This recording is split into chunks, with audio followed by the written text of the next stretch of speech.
ओमज्ञानतिमिरान्धस्य ज्ञानञ्जनशलाकया चक्षुरुन्मिलितं येन तस्मै श्रीगुरुवे नमः। नमः विष्णुपादाय कृष्णप्रेष्ठाय भूतले श्रीमते भक्तिवेदान्त स्वामिन्यति नामिने। नमस्ते सारस्वतीदेवे गौरवाणी प्रचारिणे निर्विशेष शून्यवादी पाश्चात्यदेशतारिणे। नमो महावदन्याय कृष्णप्रेमप्रदायते कृष्णाय कृष्णचैतन्य नामिने गौरतुसे नमः। जय श्री कृष्ण चैतन्य प्रभु नित्यानंद श्री अद्वैत गदाधर श्रीवासादि गौर भक्तवृंद। हरे कृष्णा कृष्णा कृष्णा हरे हरे, हरे राम राम राम हरे हरे। हरे कृष्ण। तो आप सभी भक्तों का हार्दिक स्वागत है आज के गौर कथा में। तो हम लोग चर्चा कर रहे हैं श्री चैतन्य चरितमृत आदि लीला और इसका 7वां अध्याय श्लोक संख्या 121। व्यासेर सूत्रित कहे परिणामवाद, व्यास भ्रांत बलितार उठाइला विवाद। In his Vedanta Sutra, Srila Vyasadeva has described that everything is but a transformation of the energy of the Lord.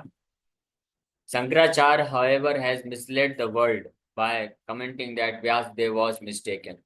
Thus, he has raised great opposition to theism throughout the entire world. हम लोग इसकी चर्चा प्रारंभ कर चुके थे, उसको सार रूप में मैं बता देता हूँ कि वेद व्यास जी के सिद्धांत के अनुसार ये जगत जो है परिणामवाद का सिद्धांत वो देते हैं। तो ये जगत जो है भगवान की शक्ति का ट्रांसफॉर्मेशन है। भगवान शक्तिमान है और उनकी शक्ति उनसे अलग है और उस वही परिवर्तित होकर के अलग अलग स्वरूप में प्रकट होता है। लेकिन शंकराचार्य जो मायावादी फिलोसफर हैं वो शक्ति और शक्तिमान को अलग नहीं मानते हैं, तो एक ही करके मानते हैं। इसलिए जगत जो ट्रांसफॉर्म हुआ है, जब अनुवाद परिणामवाद की थ्योरी सामने रखी जाती है तो वो बोलते हैं कि ये सत्य नहीं है, क्योंकि ब्रह्म का परिवर्तन कैसे हो सकता है। इस प्रकार से वो लोग अपोज करते हैं वेद व्यास जी के सिद्धांत को और अपना खुद का विवर्तवाद का थ्योरी देते हैं। उसको विवर्तवाद मतलब थ्योरी ऑफ इल्यूजन, कि ब्रह्म सत्य जगन मिथ्या। तो पहला तो प्रश्न ये उठता है कि अगर वेद व्यास जी का जो मूल सिद्धांत है परिणामवाद, अगर उसको कोई मायावादी व्यक्ति स्वीकार नहीं कर सकता है तो फिर उसको वेदांत सूत्र पढ़ने का अधिकार कहाँ से हुआ। उसको फिर वो छोड़ देना चाहिए, अपना खुद का ही कुछ शास्त्र की रचना करना चाहिए ना, फिर वेदांत की व्याख्या नहीं करना चाहिए। अगर वेद व्यास जी के जो सिद्धांत उसको कोई स्वीकार नहीं कर सकता है तो आपका अपना सिद्धांत चालू करें। लेकिन समस्या ये है कि अगर कोई अपना खुद का सिद्धांत देना चालू करेगा तो उसको कोई एक्सेप्ट नहीं करेगा, क्योंकि वेद प्रमाण, हाँ हाँ, तो श्रुति प्रस्थान, न्याय प्रस्थान, स्मृति प्रस्थान, ये तीन ही प्रस्थान हो सकते हैं। प्रस्थान मतलब एविडेंस। तीन ही प्रकार के ये जो है प्रमाण दिए जा सकते हैं, इसके अलावा और कोई प्रमाण नहीं दे सकते वेद व्यास जी अथॉरिटी। तो इसलिए वो फिर उसमें फिर तोड़ मरोड़ करने की कोशिश करते हैं कि अपने जो गलत व्याख्या है वेद व्यास जी के सिद्धांत को ना मानते हुए अलग अलग शास्त्रों से फिर उसको प्रूफ करने का प्रयास करते हैं। ऐसा ही प्रयास आदि शंकराचार्य ने शारीरिक भाष्य में करने का प्रयास किया है और इस प्रकार से वो मिस इंटरप्रिटेशन करता है। तो हम लोग कल यहाँ तक चर्चा करेंगे, आगे वर्णन कर रहे हैं। Srila Vyasadeva has explained that the absolute truth is a person who has different potentials. तो वेद व्यास जी के जितनी भी कृतियां हैं, रचनाएं हैं, विशेष रूप से श्रीमद् भागवतम, जो कि ultimate the most ripened fruit of वैदिक लिटरेचर बोलते हैं। निगम कल्प गलितम फलम, कल्प तरोर गलितम फलम। गलितम फलम है वेद वेद व्यास जी की कृति जो है ये Shrimad Bhagavatam, the most ripened, सबसे परिपक्व जो ग्रंथ है। और उसमें तो स्पष्ट रूप में वेद व्यास जी स्थापित करते हैं कि परम ब्रह्म, परम सत्य जो है कौन है, भगवान वासुदेव है। वो एक व्यक्ति है जिनके पास अलग अलग विविध प्रकार की शक्तियां हैं। और अन्य भी जो शास्त्र हैं, विशेष रूप से मायावादी जिसको रेफर करते हैं, वेदांत सूत्र। तो वेदांत सूत्र भी अगर देखा जाए तो वेदांत सूत्र में भी वेद व्यास जी भगवान को, परम ब्रह्म को एक व्यक्ति के रूप में ही व्यवहार में लाते हैं, व्यक्ति के जैसे ही उनको जो एड्रेस करते हैं, उनके बारे में जब परम ब्रह्म का जब वर्णन किया गया है वेद व्यास जी के द्वारा, तो व्यक्ति के रूप में ही वर्णन किया गया है। ऐसे अनेकों अनेकों सूत्र आते हैं।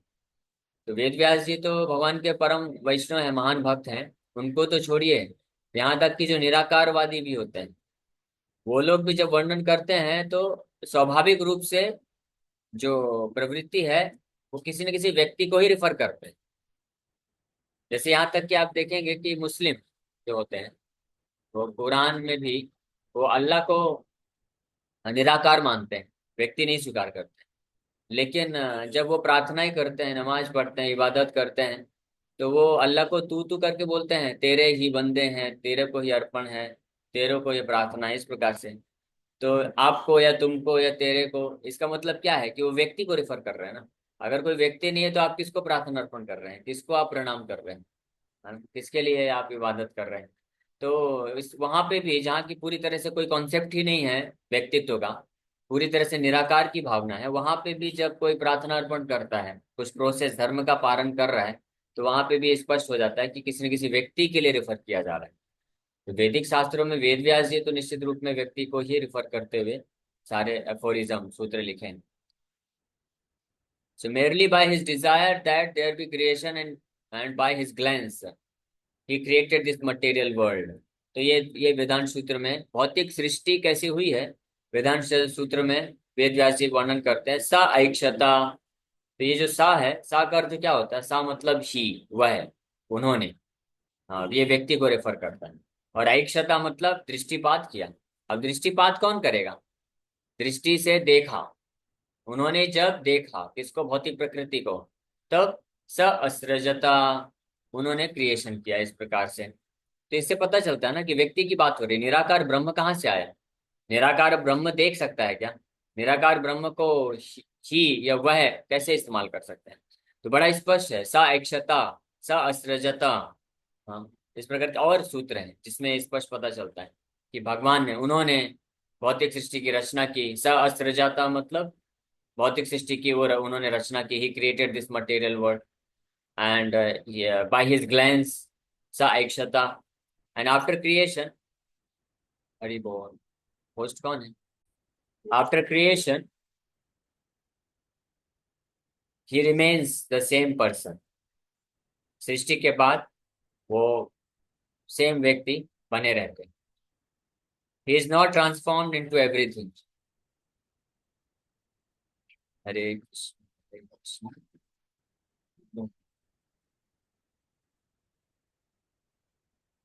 हरे कृष्ण हरे राम हरे कृष्ण हरे कृष्ण कृष्ण कृष्ण हरे राम।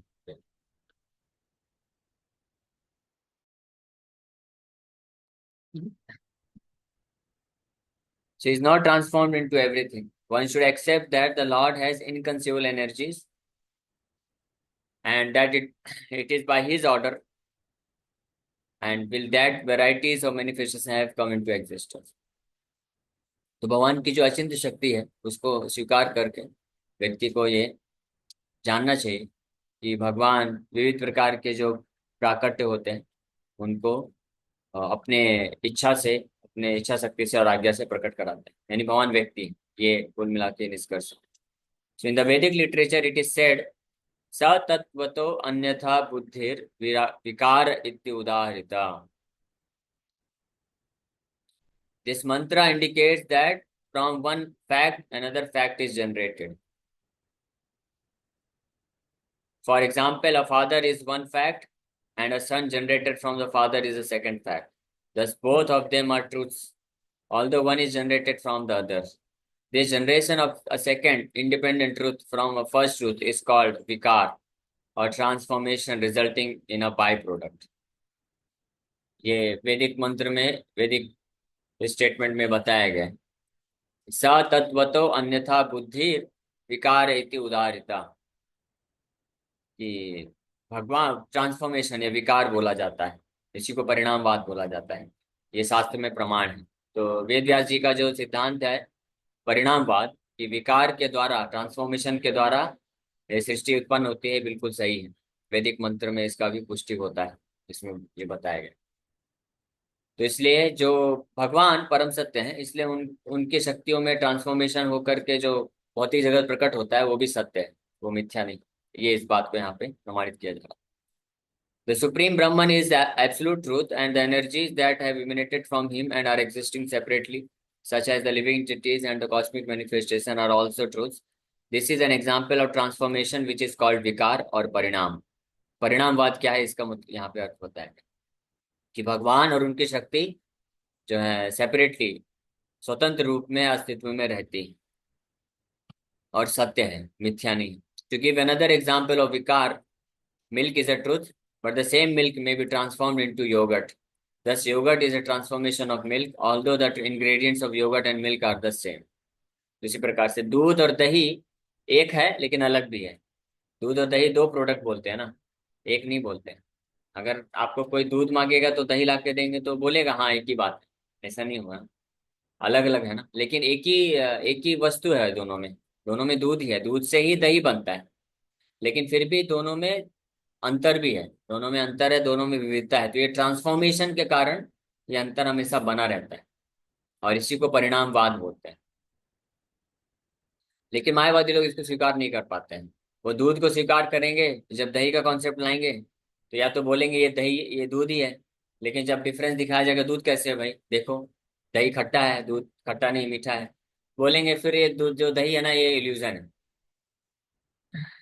तो इस प्रकार से विचारधारा रखते हैं। तो दूध भी सही है, दही भी सही है, और दूध और दही एक ही वस्तु है ये भी सही है, लेकिन दूध और दही दोनों अलग है ये भी सही। इसी को बोलते हैं भेद अभेद तत्व। और फिर ये कैसे समझे, एक भी है और सही अलग भी है, कैसे समझे, ये अचिंतनीय है, इनकंसीवेबल है। इसी यहाँ पे ही मायावादी लोग का बुद्धि जो है भ्रमित हो जाता है, या सरल भाषा में बोले भ्रष्ट हो जाता है। भ्रमित भी हो जाएगा तो भी टेंशन नहीं है, स्वीकार कर लेना चाहिए कि भाई दूध एक प्रोडक्ट है, दही एक प्रोडक्ट है, दोनों को स्वीकार करो ना। अब आपको नहीं समझ में आ रहा है कि दूध और दही एक ही वस्तु है और अलग अलग भी है, ये कैसे समझे एट द सेम टाइम, तो आप मत समझो, आप बस स्वीकार कर लो। हाँ दिख तो रहा है ना, लेकिन दोनों अलग अलग है। समझने नहीं समझने से फर्क नहीं पड़ता है, फैक्ट इज फैक्ट। वही चीज यहाँ पे बोला गया है। एक फैक्ट से दूसरा फैक्ट बनता है। फैक्ट मतलब तथ्य है। एक सत्य है कोई, वो एक सत्य से दूसरा सत्य प्रकट होता है। तो वो तो सत्य तो प्रकट हुआ है ना, अब आप नहीं समझ पा रहे हैं कि कैसे दूसरा सत्य प्रकट हुआ है, तो आप इल्यूजन नहीं बोल सकते हैं, ये तो भ्रम है, ये तो इल्यूजन है, तो आपको समझ में नहीं आ रहा है। हाँ?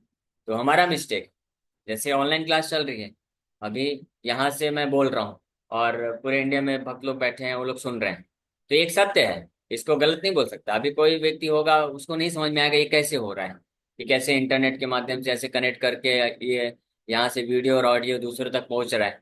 तो ये नहीं बोल सकता है कि ये इल्यूजन है, भ्रम है। इल्यूजन कैसे, भ्रम कैसे है, बैठे हैं भाई देख लो ना, रीवा से कोई बैठा है, पन्ना से, सतना से, अलग अलग जगह से लोग बैठे हुए हैं, वो लोग सुन पा रहे हैं, बातचीत हो रहा है, तो ये तो सत्य है ना, आप इसको भ्रम नहीं बोल सकते। उसी प्रकार से मायावादी लोग जो है अचिंत्य भेदा भेद को समझ नहीं पाते हैं कि कैसे एक ही समय पे दोनों सत्य भी है, एक है, ये दोनों एक ही भी है, एक है शक्ति और शक्तिमान एक है, लेकिन एट द सेम टाइम दोनों अलग भी हैं। तो ये समझ में ना आने के कारण हम ये नहीं बोल सकते हैं कि जो शक्ति के कारण, ट्रांसफॉर्मेशन के कारण जो जगत प्रकट हुआ है वो मिथ्या है। तो ये सिंपली हमारा जो है क्या बोलते हैं, हमारी लेस अंडरस्टैंडिंग, हमारी अंडरस्टैंडिंग नहीं, इसलिए चैतन्य महाप्रभु बोले ये अचिंत्य है, अचिंत्य भेदा भेद। लेकिन अचिंत्य भेदा भेद का मतलब है कि है, भेद भी है अभेद भी है, हम चिंतन नहीं कर सकते। इसलिए दूध और दही का परफेक्ट एग्जाम्पल दिया गया कि दूध और दही दोनों सत्य है, दोनों अस्तित्व में हैं। हाँ, लेकिन और दोनों एक ही वस्तु भी है लेकिन दोनों अलग भी। तो ये एक समझना इंपॉर्टेंट है। और दूध से दही ट्रांसफॉर्म हो करके पैदा हुआ है। उसी प्रकार से भगवान की शक्ति, भगवान में अंतर नहीं है, एक ही है, लेकिन जब भगवान की शक्ति ट्रांसफॉर्म ट्रांसफॉर्म होकर के, विकृत होकर के, और परिणामवाद जिसको बोलते हैं, ये भौतिक जगत के रूप में प्रकट होती है, तो वो अलग भी हो जाता है, भगवान उससे अलग भी रहता है। So in the Chandogya Upanishad, there is the following mantra. Etat Atmayam Idam Sarvam. This mantra indicates without a doubt that the entire world is Brahman. The absolute truth has inconceivable energies as confirmed in the Svetasvatar Upanishad. Parasya Shakti Vividaya Shuyate. And the entire cosmic manifestation is evidence of these different energies of the Supreme Lord. The Supreme Lord is a fact, and therefore, whatever is created by the Supreme Lord is also factual.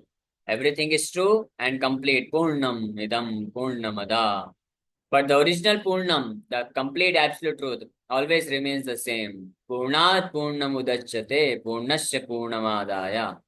Ishopanishad में पहले ही मंत्र में invocation में ये दिया हुआ है कि पूर्णम, भगवान पूर्ण है, सुप्रीम एब्सोल्यूट ट्रूथ परम ब्रह्म है, वो पूर्ण है और उनसे कई पूर्ण यूनिट प्रकट होती हैं। भौतिक जगत भी पूर्ण है, लेकिन ये सब के बाद भी जो ओरिजिनल पूर्ण है, हाँ, ओरिजिनल कंप्लीट होल, वो एज इट इज बने रहते हैं बिना बिना विकार के, बिना ट्रांसफॉर्मेशन के, सेम, रिमेन्स द सेम। ये बात समझना बहुत महत्वपूर्ण है। The absolute truth is so perfect that although innumerable energies emanate from him and manifest creations which appear to be different from him, he nevertheless maintains his personality. He never deteriorates under any circumstances. ये भी एक मायावादियों का गलत विचारधारा है। वो सोचते हैं कि भगवान परम ब्रह्म है, उनसे जब इतनी सारी शक्ति भौतिक जगत प्रकट होता है तो फिर ब्रह्म में तो विकार आ जाएगा, इसलिए भौतिक जगत मिथ्या होना चाहिए। हाँ, विकार हो जाएगा, विकार आ जाएगा, उसमें कमी आ जाएगी, इस प्रकार से वो सोचते हैं, इसलिए ये मिथ्या है, बाकी सब अल्टीमेटली ब्रह्म है। तो लेकिन ये गलत है। परम ब्रह्म इज सो परफेक्ट, इतने पूर्ण है वो कि उनसे असंख्य प्रकार की उनकी शक्तियां प्रकट हो सकती हैं जो कि मिथ्या नहीं होती हैं, सत्य होती हैं, फैक्ट फैक्ट होते हैं, लेकिन फिर भी उनमें एक रंच मात्र भी कमी नहीं आती। वो एज इट इज सेल्फ बने रहते हैं, सेम बने रहते हैं।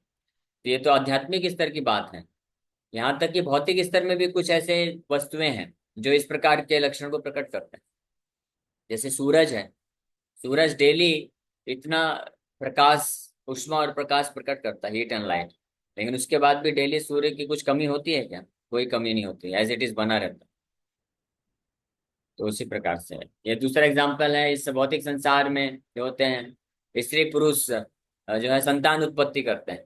तो अगर कोई स्त्री पुरुष 10 15 20 50 संतान भी उत्पन्न कर देंगे, लेकिन उनका अपना अस्तित्व थोड़ी ना खत्म होता है, वो तो एज इट इज बने रहते हैं ना, वो व्यक्ति रहते हैं, लेकिन उनके संतान भी होती हैं। उसी प्रकार से भगवान तो आध्यात्मिक है पूर्ण रूप से। तो ऐसे भगवान के लिए ऐसा क्यों नहीं हो सकता है कि भगवान असंख्य ब्रह्मांड को भी प्रकट करके एट द सेम टाइम उसी समय पे एज इट इज बने रहते हैं, कोई कमी नहीं आती है। तो विकार जो होता है, परिणामवाद जो है विकार है, वो भगवान की शक्तियों में विकार होता है, भगवान में कभी विकृति उत्पन्न नहीं होती। यही मिसअंडरस्टैंडिंग मायावादियों को हो जाती है, क्योंकि वो शक्ति और शक्तिमान को एक मानते हैं, तो इसलिए वो सोचते हैं कि अगर ट्रांसफॉर्मेशन हो रहा है, परिणामवाद को स्वीकार करेंगे, तो इसका मतलब ब्रह्म में विकृति आ गई, जो कि हो नहीं सकता है, होना नहीं चाहिए। तो इसलिए मिथ्या बोल देते हैं जगत को, लेकिन ये गलत है। मिथ्या नहीं है जगत, जगत सत्य है, लेकिन जगत शक्ति है।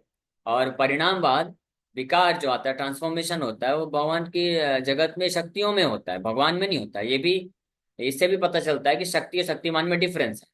शक्तिमान जो है उनमें कभी विकार नहीं आता है, ट्रांसफॉर्मेशन नहीं आता, वो एज इट इज बने रहते हैं। और शक्ति जो होती है जगत के रूप में प्रकट होती है, तो उसमें उसमें ट्रांसफॉर्मेशन आता है। तो इसलिए ये एक डिफरेंस हो गया शक्ति और शक्तिमान में, तो इसलिए अंतर भी है और समानता भी।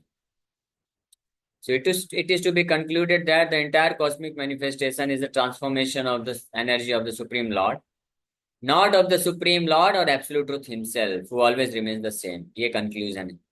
मायावाद विचारधारा का जो जो एक गलत मिसअंडरस्टैंडिंग है, उसका यहाँ पे प्रभुपाद जी स्पष्ट लिख रहे हैं कि पूरा जो भौतिक जगत है ये भगवान की शक्ति का ट्रांसफॉर्मेशन है। ये परिणामवाद जो थ्योरी दिया जा रहा है, जिसको शंकराचार्य स्वीकार नहीं कर पाए, ये सोच करके कि ब्रह्म में परिणामवाद कैसे लग सकता है, ट्रांसफॉर्मेशन कैसे हो सकता है। लेकिन वेद व्यास जी ने ब्रह्म के ऊपर परिणामवाद नहीं लगाया।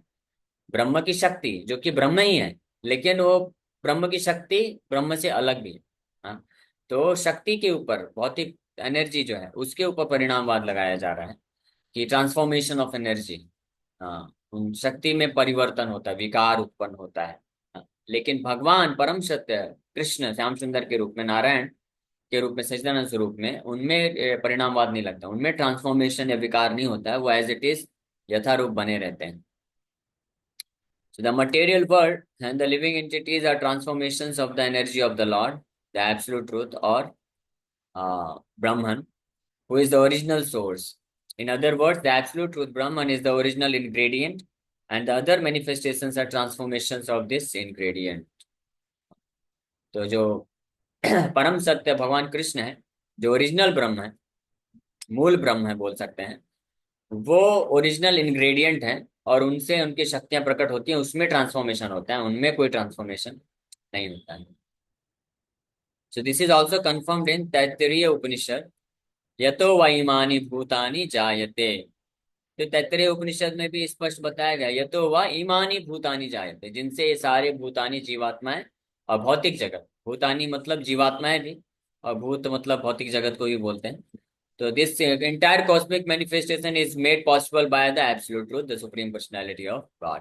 ये तैत्तरीय उपनिषद में भी स्पष्ट बताया गया है कि भगवान के द्वारा ही ईमानी भूतानी जायते, ये सारे भौतिक जगत जो है प्रकट होते हैं.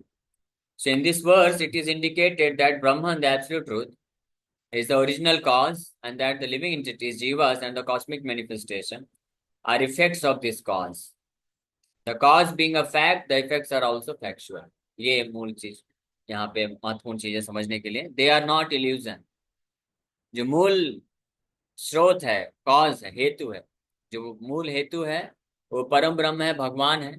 तो वो एक फैक्ट है, वो परम सत्य है. उसी प्रकार से उनके द्वारा जो प्रकट होने वाले जीवात्मा है, भौतिक जगत है, वो भी एक फैक्ट होता है, सत्य होता है, वो इल्यूजन नहीं हो सकता. So they are not illusion. Shankaracharya has inconsistently tried to prove that it is an illusion to accept the material world and the jivas as byproducts of the Supreme Lord, because in his conception, the existence of the material world and the jivas is different and separate from that of the absolute truth. तो ये शंकराचार्य का mistake है कि वो इस बात को स्वीकार करते हैं, बोलते हैं कि आ, ये भौतिक जगत और जीवात्मा, ये क्या है, ये भ्रम है, मिथ्या है. जीवात्मा का जो कॉन्सेप्शन है कि हम सब अलग अलग जीवात्मा, इंडिविजुअल सोल है, ये एक इल्यूजन है. वास्तव में सब कुछ क्या, अल्टीमेटली ब्रह्म है, ब्रह्म है, ब्रह्म. लेकिन ये उनका जो कॉन्सेप्ट है, ये कि अल्टीमेटली सब कुछ ब्रह्म है, वो भ्रम है, इल्यूजन है. This material world and the living entities are not bhram. ये भ्रम नहीं है, जगत भ्रम नहीं है, उनका इस प्रकार का विचारधारा भ्रम है. So with this jugglery of understanding, Mayavadi philosophers have propagated the slogan Brahma Satyam Jagan Mithya, which declares that the absolute truth is fact, but the cosmic manifestation and the living entities are simply illusions, and that all of them are in fact the absolute truth, and that the material world and the living entities do not exist, do not separately exist. इस प्रकार का जो है बहुत ही हौच पौच word jugglery है. आप लोग सुन के ही समझ रहे होंगे कि कैसे कैसे तोड़ मरोड़ किया गया है सिद्धांत को. सब कुछ वास्तव में बहुत क्लियर कट है, कोई ज्यादा कंफ्यूजन नहीं है. हम लोग को इतना झंझट लेना पड़ रहा है इसलिए समझने के लिए, क्योंकि इसमें वर्ड जगलरी करके बहुत इसको ट्विस्ट कर दिया गया है. लेकिन ध्यान से सुनेंगे, पढ़ेंगे तो समझ पाएंगे. Hare Krishna Hare Krishna, Krishna Krishna Hare Hare Ram, Hare Ram, Ram Ram. Okay, thank you very much. Hare Krishna. किसी भक्त का कोई प्रश्न है, पूछ सकते हैं. यस. चैतन्य चरितमृत में आदि लीला, मध्य लीला और अंत लीला, तो ये कौन सा वाला करना है? ये आदि लीला में लोग आदि लीला से चर्चा कर रहे हैं. आदि लीला के 7वें अध्याय का 120 121 नंबर श्लोक पर चर्चा कर रहे हैं. ठीक है प्रभु, थैंक यू. हरे कृष्ण. प्रभु जी क्वेश्चन नहीं है एक्चुअली, आप जो बता रहे हो आप सही बता रहे हो, लेकिन ना थोड़ा अंडरस्टैंडिंग हम लोग का ये वीक है ना सुन के समझने में. जैसा आपने बताया अभी कैसा उनके एनर्जी में ट्रांसफॉर्मेशन हो रहा है भगवान की, बट उनमें कोई डिफरेंस नहीं हो रहा है.